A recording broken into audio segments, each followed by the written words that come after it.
Alright, Karina baby, today is the 26th of June. Can you believe it? Mom, I can't. So let's look at what today's story is.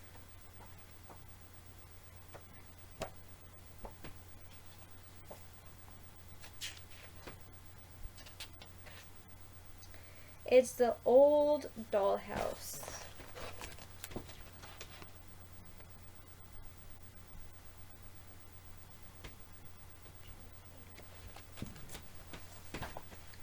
Alright, so one Saturday morning, Jessica and her mama and her papa went to a flea market.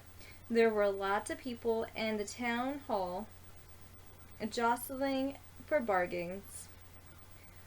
"Hold my hand," said Jessica's mama, and they pushed through the crowd.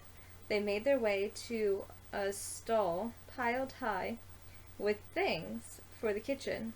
"There are some useful things here," said Mama. They hadn't been there long when Jessica looked around. "Where's Papa?" she asked.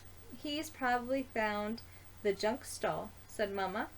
Jessica called her mama to take her there, but Mama was busy buying a pitcher. So Jessica slipped away and found Papa. He was carrying a large box. "What's in there?" she asked. "Ah," said Papa mysteriously. When they go home, Papa took the big box to his shed in the garden. Jessica was curious to know what Papa had bought, so she crept to the door and she peeked in. To her surprise, there was on the workbench a dollhouse. Jessica gasped, and her papa turned around. "This was supposed to be a surprise," he said. "Come and see." Jessica looked at the dollhouse. Paint was peeling from the walls. Some of the windows were broken, and the furniture inside was covered with dust. "I'll soon have this fixed up," said Papa. "You can help." They spent all Saturday afternoon cleaning and mending the old dollhouse. Papa gave it a coat of paint and put in new windows. Jessica dusted the little tables and chairs and washed all the tiny cups and plates. Mama gave her some scraps of metal for curtains, scraps of material for curtains, and helped to hang them at the windows. Soon the dollhouse looked as good as new. Papa carried it up to Jessica's room, and she played with the house until bedtime, and her mama and Papa called to say good night. Jessica said, "I'm glad we went to the flea market. Papa usually finds some old junk to bring home," said Mama. "Not today," said Papa. "The dollhouse looked very scrappy, but I knew it could be repaired." "Thank you," said Jessica. "It's the best dollhouse in the world." Oh, her papa made her a dollhouse out of an old dollhouse. Look at her having so much fun with the dollhouse.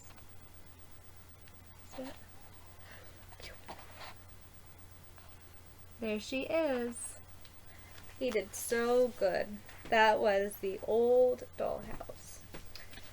Let's see what's in this book for today, for the children's lit book.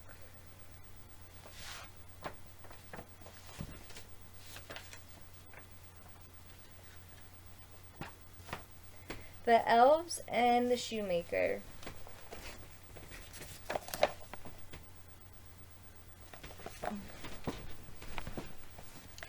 The Elves and the Shoemaker. There was once a shoemaker who thought no fault of his own had become so poor that he thought he only leathered enough left to make a pair of shoes. One evening he cut the shoe which he intended to begin upon the next morning, and since he had a good conscience, he lay down quietly.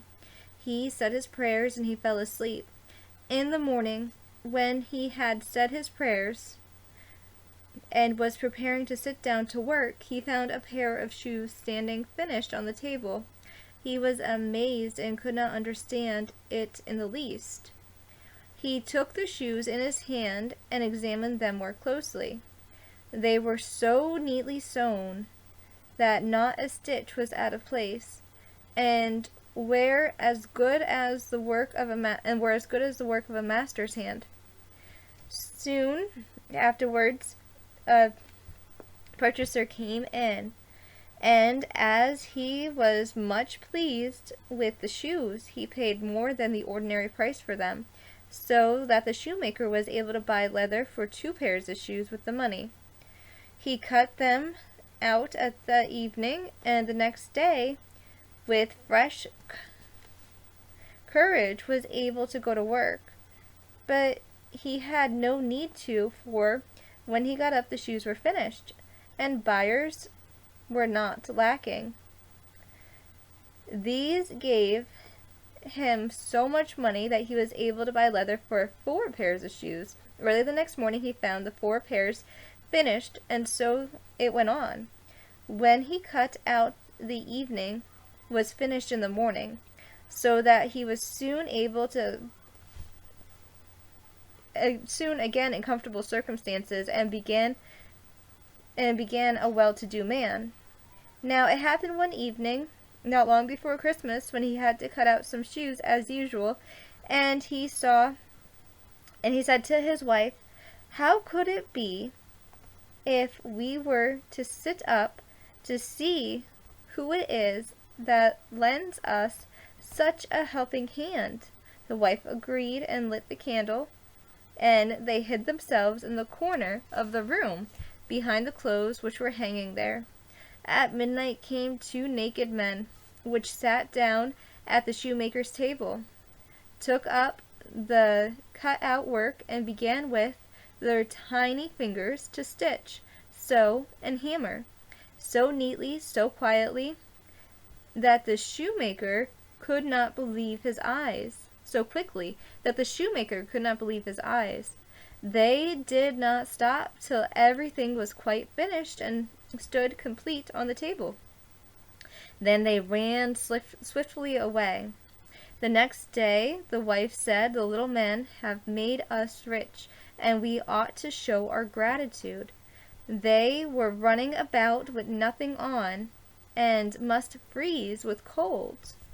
Now I will make them little shirts, coats, waistcoats, and hose, and will even knit them a pair of stockings, and you shall make them each a pair of shoes." The husband agreed. At the evening, when they had every day ready, they laid out the presents on the table and hid themselves to see how the little men would behave.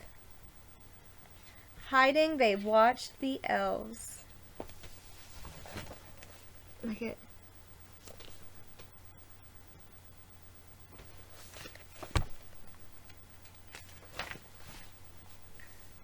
At midnight they came, skipping in, and were about to set to work, but inside of the letter-ready coat, out they found the charming little clothes, and first they were surprised, then extremely delighted. With the greatest speed they put on and smoothed down the pretty clothes, singing, "Now we're boys so fine and neat, why carve more for those feet?" Then they hopped and they danced about, and leapt over chairs and tables and out the door. Henceforth they came back no more, but the shoemaker fared well as long as he lived, and had good luck in all of his undertakings. Oh, so the shoemaker and his wife made them some clothes, and then they were like, they got some appreciation, someone else knew that they were there, and then they were never to return, right? And they left. Alright, so tomorrow is Rumpelstiltskin. We're almost, oh no we're not. I was like, we're almost done with this book? Oh. Okay, so today is Nature's Places.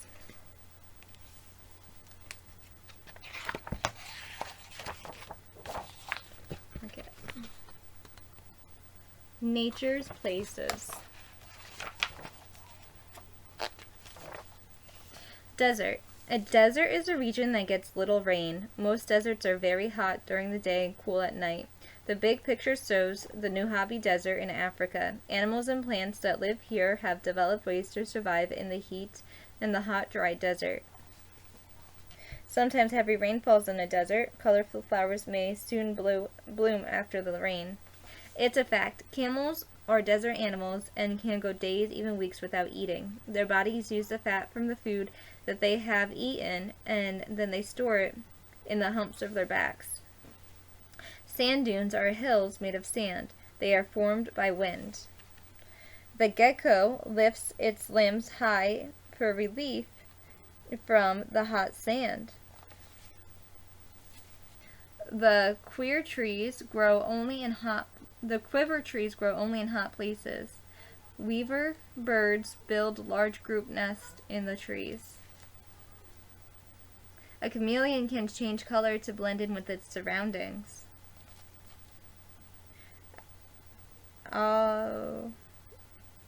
Oryxes or oxyruses may eat melons to get the water that they need. Willow witch plants can live up to 2,000 years.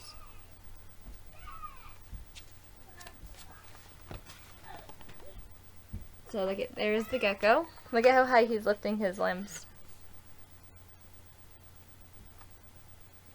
There's the trees with the birds in them. There's the chameleon.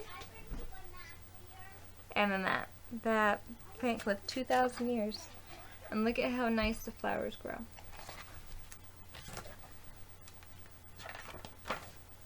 Forest. A forest is a large area of land covered with trees, birds, insects, and other animals live in the forest. People get wood, paper, and other products from the forest. Many people also enjoy the beauty of forests. The big picture shows a forest-covered area within Canada's Yukon.